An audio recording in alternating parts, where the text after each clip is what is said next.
As A lawyer ഈ കേസിന്റെ വിജയ പരാജയങ്ങളെ കുറിച്ച് പറയാൻ ഞാൻ ആളല്ല. എത്രയൊക്കെ വിമർശിച്ചാലും ട്രോളിയാലും ഒരൊറ്റ സൂപ്പർ ഹിറ്റിൽ അടുത്ത ഇൻഡസ്ട്രി ഹിറ്റ് സൃഷ്ടിക്കാൻ കഴിവുള്ള മലയാളത്തിന്റെ ദ കംപ്ലീറ്റ് ആക്ടർ മോഹൻലാൽ തന്റെ പെർഫോമൻസ് കൊണ്ട് വിമർശകരുടെ വരെ കണ്ണു നിറയിപ്പിച്ച് അമ്പരിപ്പിച്ച് തിയേറ്ററുകളിൽ നിന്നും കൈയടിപ്പിച്ച് വിടുന്ന മൊമെന്റ്, അതാണ് നേരെന്ന സിനിമ കണ്ടിറങ്ങുമ്പോൾ സംഭവിക്കുന്നത്. ജിത്തു ജോസഫിന്റെ സംവിധാനത്തിലെത്തിയ ചിത്രത്തിന്റെ പ്രൊമോഷണൽ ഇന്റർവ്യൂകളിൽ പോലും നേര് ടീമിന്റെ കോൺഫിഡൻസ് നമ്മൾ കണ്ടതാണ്. ആ കോൺഫിഡൻസ് നേരെന്ന സിനിമയാണെന്ന നേരാണ് നമ്മൾ കണ്ട് മനസ്സിലാക്കുന്നത്.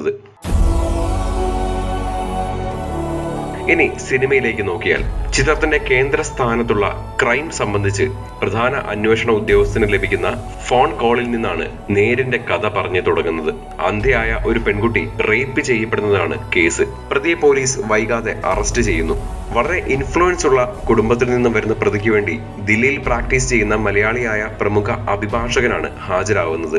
ആദ്യഘട്ടത്തിൽ പോലീസ് ഗൗരവത്തോടെ അന്വേഷിക്കുന്ന കേസിന്റെ ചുമതലയിൽ നിന്നും ആ ഉദ്യോഗസ്ഥൻ മാറ്റി നിർത്തപ്പെടുകയാണ്. പ്രതിക്കെതിരായുള്ള തെളിവുകൾ പോലും കോടതിയിൽ വേണ്ട രീതിയിൽ അവതരിപ്പിക്കാൻ പബ്ലിക് പ്രോസിക്യൂട്ടർക്ക് സാധിക്കുന്നുമില്ല.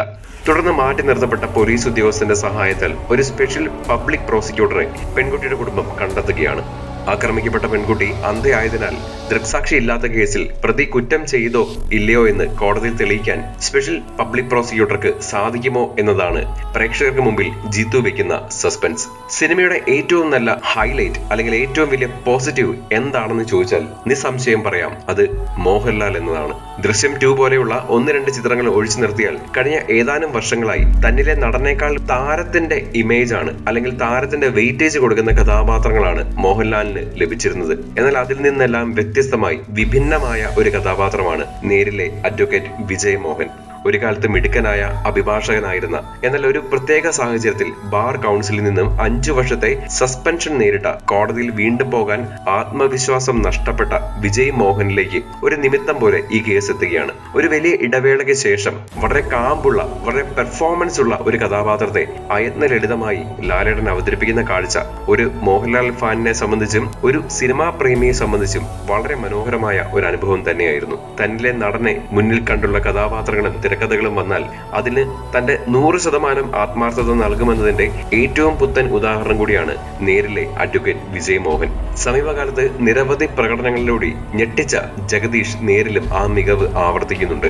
പ്രതിഭാഗം അഭിഭാഷകനായി സിദ്ദിഖും അദ്ദേഹത്തിന്റെ മകളും അഭിഭാഷകയുമായി പ്രിയാമണിയും വളരെ മികച്ച പ്രകടനം തന്നെ കാഴ്ചവെച്ചിരിക്കുന്നു. ഇനി ലാലേട്ടന്റെ കാര്യം പറയുമ്പോൾ ലാലേട്ടനൊപ്പം തന്നെ എടുത്തു പറയേണ്ടുന്ന ഒരു താരമാണ് അനശ്വര രാജൻ. അനശ്വരയുടെ ഈ പ്രായത്തിൽ തന്നെ ഇത്രയും വലിയൊരു ഭാഗ്യം എന്ന് വേണം നേരിലെ സാറയുടെ കഥാപാത്രത്തെ കുറിച്ച് പറയാൻ. ഒരുപക്ഷെ ലാലേട്ടന്റെ കഥാപാത്രത്തിനേക്കാൾ ചില സന്ദർഭങ്ങളിൽ അഭിനയിച്ച് ഫലിപ്പിക്കാൻ വളരെ കഷ്ടപ്പെടേണ്ട മൊമെന്റുകൾ പോലും വളരെ മികച്ച രീതിയിൽ അനശ്വര കൈകാര്യം ചെയ്തിട്ടുണ്ട്. ലാലേട്ടനൊപ്പം സ്കോർ ചെയ്യാൻ അനശ്വര നടത്തുന്ന എഫേർട്ട് ശരിക്കും അഭിനന്ദനീയമാണ്. ജിത്തു ജോസഫ് എന്ന സംവിധായകനെ കുറിച്ച് പ്രത്യേകിച്ച് ഒന്നും പറയാനില്ല. തന്റെ സ്ഥിരം ശൈലിയിൽ ഒരല്പം സ്ലോ മൂഡിൽ തുടങ്ങി പിന്നീട് അങ്ങോട്ട് പ്രേക്ഷകനെയും സിനിമയുടെ ഒരു പാർട്ട് ആക്കിക്കൊണ്ടാണ് സിനിമ കടന്നു പോകുന്നത്. സതീഷ് കുറുപ്പിന്റെ ഛായാഗ്രഹണവും വിഷ്ണു ശ്യാമിന്റെ സംഗീത സംവിധാനവും എബോ ആവറേജ് എക്സ്പീരിയൻസ് തന്നെയാണ് നൽകുന്നത്. ഇലിവേഷന് വേണ്ടടുത്ത് അത് കൊടുത്തും നിശബ്ദത വേണ്ടടുത്ത് സൈലൻസും മനോഹരമായി തന്നെ വിഷ്ണു കൈകാര്യം ചെയ്തിട്ടുണ്ട്. പുതിയ ഓരോ സിനിമ ചെയ്യുമ്പോഴും ദൃശ്യം എന്ന ബെഞ്ച് മാർക്ക് ജിത്തു ജോസഫിനും മോഹൻലാലിനും ഒരു വെല്ലുവിളി തന്നെയാണ്. അതൊരുപക്ഷെ ഇനി ദൃശ്യം 3 വന്നു കഴിയുമ്പോഴോ ഒരുപക്ഷെ ഇതിനപ്പുറമുള്ള മറ്റൊരു സിനിമ ഈ കൂട്ടുകെട്ടിൽ നിന്നും പുറത്തു വരുമ്പോഴോ ആയിരിക്കാം മാറുക. എന്നാൽ ദൃശ്യത്തിന്റെ ജോണറിലല്ലാത്ത നേര് എന്ന സിനിമ ഒരു ഫിലിം മേക്കർ എന്ന നിലയിൽ ജിത്തു ജോസഫിന്റെയും ആക്ടർ എന്ന നിലയിൽ മോഹൻലാലിന്റെയും ക്ലാസ് അടിവരയിടുന്ന ഒരു ചിത്രം തന്നെയാണ്.